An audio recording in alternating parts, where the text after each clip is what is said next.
सोचिए, बात कोई और कहे और कानूनी तौर पर वो बात आपकी बन जाए। सुनने में थोड़ा अजीब लगता है ना?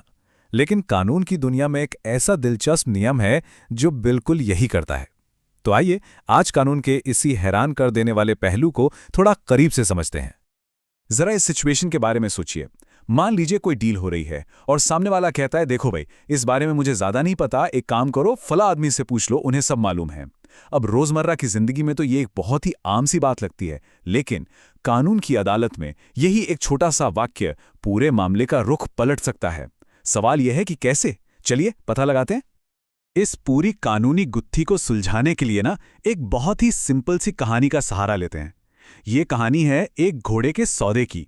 बस दो लोग हैं और एक बहुत ही जरूरी सवाल है जिसके इर्द गिर्द ये पूरा मामला घूमता है। तो इस पूरी कहानी की जड़ में सिर्फ और सिर्फ एक ही सवाल है, एक ऐसा सवाल जो किसी भी सौदे की नींव होता है कि भाई, जो चीज खरीदी जा रही है वो वैसी ही है जैसी बताई जा रही है। हमारे केस में यह सवाल है, क्या जो घोड़ा बेचा जा रहा है वो पूरी तरह से फिट है, स्वस्थ है? तो इस कहानी के हमारे दो मेन कैरेक्टर्स हैं। एक तरफ है ए, जो घोड़े का मालिक है यानी सेलर, और दूसरी तरफ है बी, जो उस घोड़े को खरीदने आया है यानी बायर। अब तक तो सब कुछ बड़ा सीधा और सरल लग रहा है। तो होता यह है कि जब खरीदार बी घोड़े की सेहत के बारे में पूरी तसल्ली करना चाहता है तो वो विक्रेता ए से सवाल करता है। इस पर ये जवाब देता है, जाओ और सी से पूछ लो, सी को इसके बारे में सब कुछ पता है। बस यही वो एक वाक्य है जिसमें इस कहानी का और हमारे कानून का सबसे बड़ा ट्विस्ट छिपा हुआ है। ठीक है, तो ए ने बी को सी के पास भेज दिया। इसमें इतनी बड़ी बात क्या है? कोई भी ऐसा कर सकता है ना? लेकिन कानून की नजर में ये सिर्फ एक सुझाव नहीं है। यहीं से सारी चीजें दिलचस्प हो जाती हैं। कानूनी तौर पर अब क्या होगा? क्या सी की कही बात सिर्फ एक राय मानी जाएगी या फिर उसका वजन कहीं कहीं ज्यादा होगा? इस सवाल का जवाब हमें मिलता है भारतीय साक्ष्य अधिनियम की धारा 18 में। तो चलिए अब कहानी से थोड़ा बाहर निकलते हैं और सीधे कानून की किताब खोलते हैं और देखते हैं कि ये इस आम सी लगने वाली बातचीत के बारे में आखिर कहता क्या है।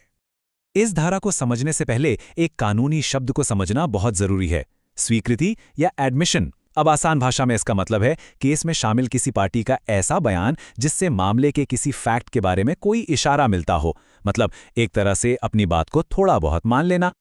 तो धारा 18 के लागू होने के लिए 4 शर्तें पूरी होनी चाहिए। चलिए अपनी कहानी के साथ इन्हें समझते हैं। पहली शर्त, मुकदमे का एक पक्ष हो, यानी हमारा सेलर ए। दूसरी, वो किसी तीसरे व्यक्ति यानी सी का साफ साफ हवाला दे। तीसरी, ये हवाला विवाद के मुद्दे पर जानकारी के लिए हो, जैसे हमारे केस में घोड़े की सेहत।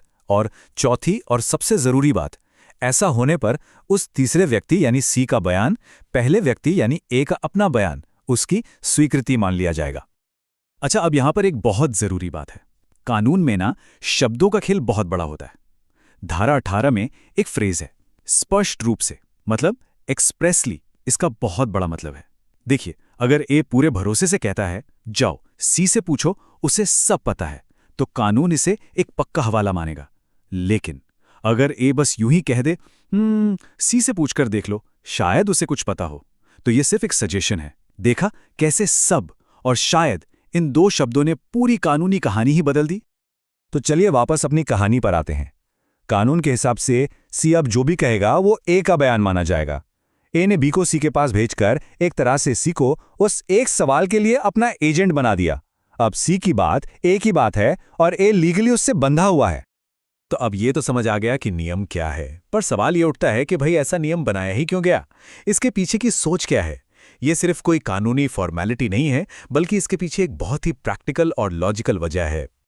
देखिए, इस कानून के पीछे कई बड़े ठोस कारण हैं। पहला तो ये कि एक तरह की एजेंसी बना देता है, जहां कोई किसी और को अपनी जगह बोलने का अधिकार दे रहा है। दूसरा, इससे मामले जल्दी सुलझते हैं। तीसरा, ये उस भरोसे का सम्मान करता है जो एक इंसान दूसरे पर दिखाता है। और सबसे जरूरी बात, ये पक्का करता है कि लोग किसी को जानकारी के लिए ऑथराइज करने के बाद उसकी बात से पलट ना जाएं।